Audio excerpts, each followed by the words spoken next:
Tony, what surprised me the most about the Matt Lauer situation at NBC was how quickly the network responded and how little information is available about the allegations of misconduct against their biggest morning star. I mean, quarterbacked the show for 20 years. They just signed him again for between 20 and 25 million. And you move within 24 hours. The lawyers in HR met Monday night. You have to know there's a great body of evidence. And the reason why you have to know there's that evidence, because if they fired him and they didn't have cause, he could come back and sue for a ruined brand. He could come back, easily sue for a $250 million lawsuit. So you know the evidence is on NBC's side. NBC didn't need to take this to a courtroom. They didn't need to do anything like that, but I can only imagine lawyers were a critical component to this process. And what does that say to you about the evolution of how companies address allegations in the first place? I think they're moving a lot faster, obviously, and they're doing the right thing. In the past, I think we tended to put a lot of this stuff out of the carpet, heard about Weinstein paying off people. Now they're realizing there is no moral compass that they could ever look the other way when it comes to things like harassment in the workforce. So we're seeing a tipping point. We're not seeing, this isn't a witch hunt, like the communist witch hunt, where you just looked the wrong way, or women looked the wrong way in the Spanish Inquisition and got burnt at the stake for a witch. I think this is a tipping point in society that says this behavior will no longer be accepted regardless of how powerful you are. This is a stark contrast to Weinstein in one particular area. Allegations were made, they were refuted. To your point, money was paid. In this circumstance, an allegation was presented. It never made it into the court of public opinion itself before a decision was made. And it strikes me that we may never know precisely what that allegation is.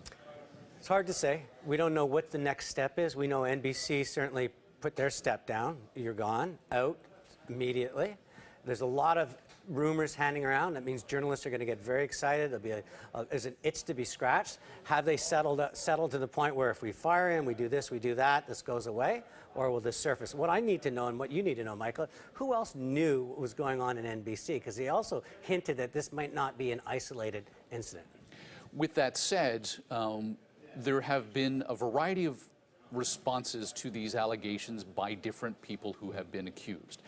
The one that strikes me is Louis C.K., who came forward 24 hours after the allegation had been made and made a very specific apology. There's plenty to criticize about that apology, but it's a stark contrast to your Harvey Weinsteins and others.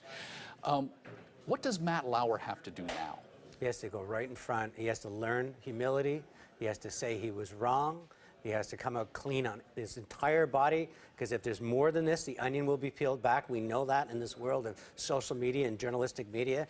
He has to come clean. He has to accept what he did was wrong, look at people, say he's going to seek help and search for some kind of redemption, and not attach it in any way to making a comeback or hoping to have a career comeback. Well, that generally seems to be the perception, is that when these statements are made, they're playing to the base of supporters who will be able to say, see, there was an apology. Yeah. Apology is one thing, but I think it depends, again, what's going to happen. How many people, how often? Was it just inappropriate flirting, inappropriate touching, or did he use his casting couch and cast somebody on it?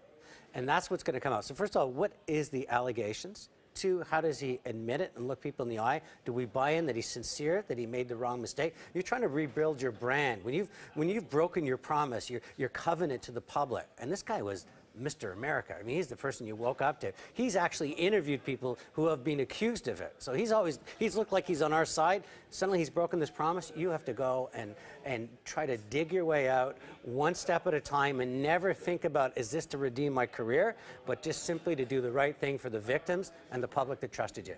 Does the public ever trust you again?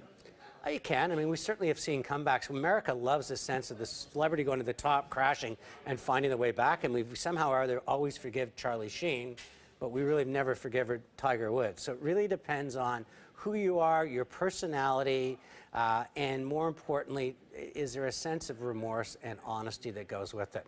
When you start deflecting, defying Weinstein, that's how we all did it in those days, or Bill Cosby, that's kind of how we were back then, or Tiger Woods, pretending that none of it happened. They keep surfacing, the Band-Aid keeps getting pulled off and pulled off, the wound gets deeper and more festering. You can't recover from that, because you don't believe what you did was wrong. You're just saying this to try to make it go away.